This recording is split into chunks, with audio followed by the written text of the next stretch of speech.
what's up kaka, this is Shakil, come to my video another. আজকে যাকে নিয়ে Cause I don't give a fuck what you say. Yeah, I'ma do shit my way.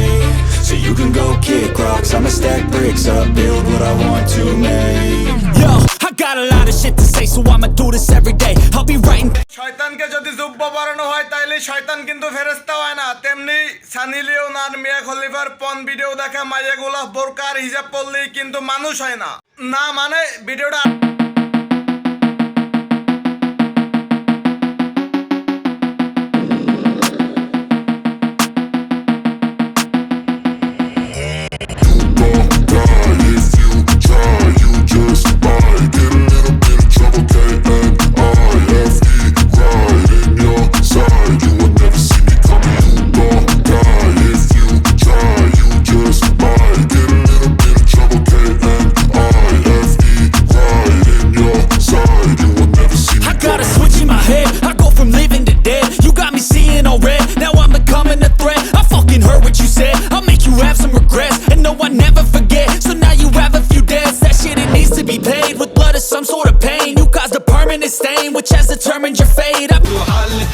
পাগলামি আমি মনে করি ওর মেয়ের জীবন ওর মেয়ের ক্যারিয়ার পুরোটাই নষ্ট করতেছে ওরা নিজেরাই। ঠিক আছে, হয়তো মেয়ের ইনকাম দিয়ে বর্তমানে গাঞ্জা খাইতেছে, বাট ওরা যখন ভাইরাল হওয়ার চেষ্টা করতেছে হয়তো এক সময় ভাইরাল ওরাও হয়ে যাবে পাগলামি করতে করতে, তখন হয়তো কলকে টানবে।